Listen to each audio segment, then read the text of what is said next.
Olá, bom dia, boa tarde, boa noite. Eu sou a Franciele Strack, tenho 25 anos, sou estudante do curso de graduação em Psicologia da Universidade Fevale e sou escritora.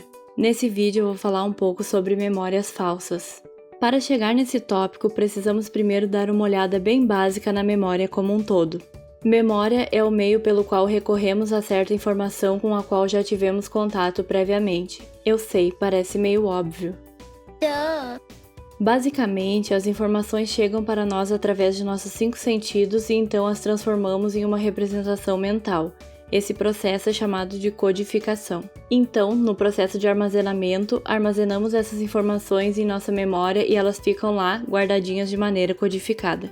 Quando não as usamos, elas vão sumindo aos poucos, caindo no esquecimento. Porém, quando é necessário, evocamos essa informação que estava armazenada e fazemos uso dela. É mais ou menos o que fiz quando fui escrever o roteiro desse vídeo e precisava recordar o que havia estudado previamente.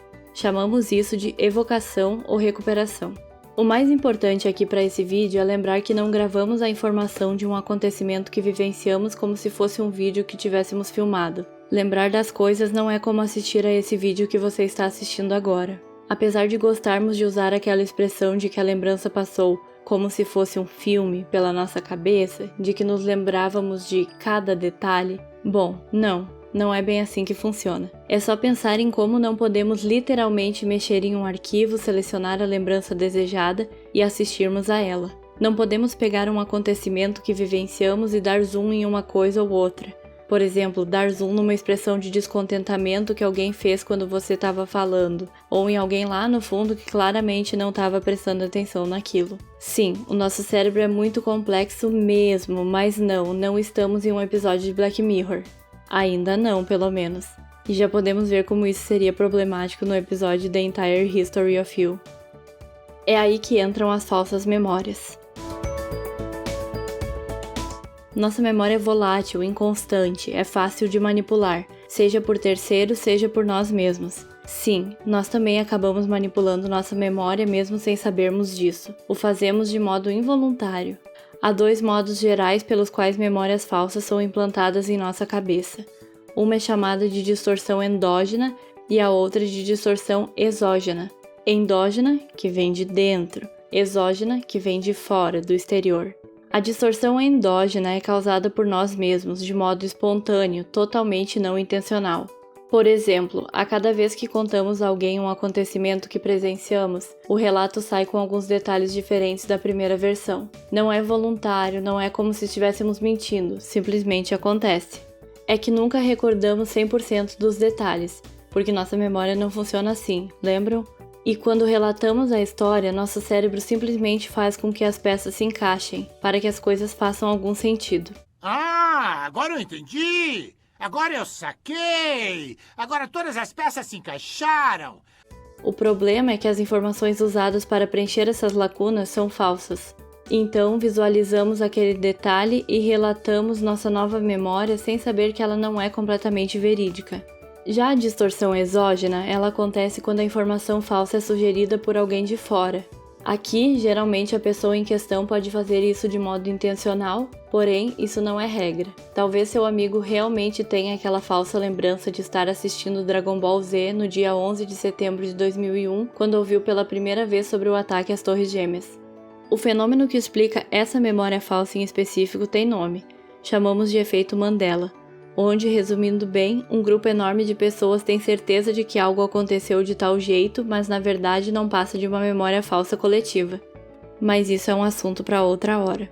Sobre implantações de memórias falsas por externos de maneira intencional, podemos imaginar aqui uma situação hipotética em que um homem rouba a bolsa de uma velhinha e foge.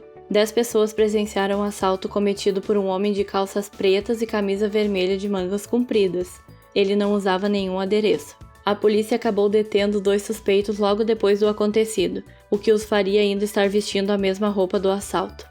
Certo tempo depois, as 10 testemunhas oculares do ocorrido têm que juntos decidir de uma vez por todas quem é o culpado com base na roupa que o sujeito vestia durante o assalto. Alguns podem lembrar um pouco mais do que outros. Talvez alguns não consigam recordar praticamente nada, enquanto outros lembram de parte específica da roupa de modo correto ou até mesmo incorreto. Lembremos aqui que nossa memória não é a coisa mais confiável do mundo. Agora vamos imaginar algo inesperado nessa situação hipotética. Alguém com informações privilegiadas quer prejudicar o suspeito 2, que é inocente. Essa pessoa impossibilita uma das 10 pessoas do grupo de comparecer na reunião de decisão e vai no lugar dela sem que ninguém saiba. Quando estão debatendo suas lembranças sobre o acontecido, que geralmente são um tanto conflitantes, a pessoa infiltrada começa a sugerir informações falsas a serem implantadas na mente dos outros 9. Ah, mas eu me lembro direitinho que ele estava usando um relógio dourado no pulso, meu ex-marido tinha um igualzinho. Aquilo planta certa dúvida nas pessoas em relação às suas próprias lembranças, então elas começam a considerar que sim, talvez tivesse mesmo um relógio afinal.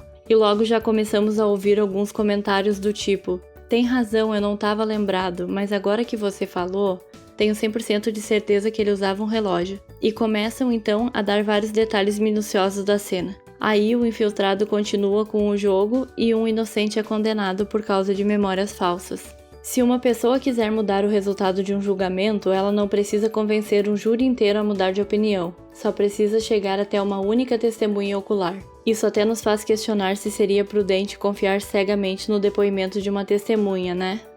Resumindo, nossas memórias não são tão confiáveis como costumamos pensar.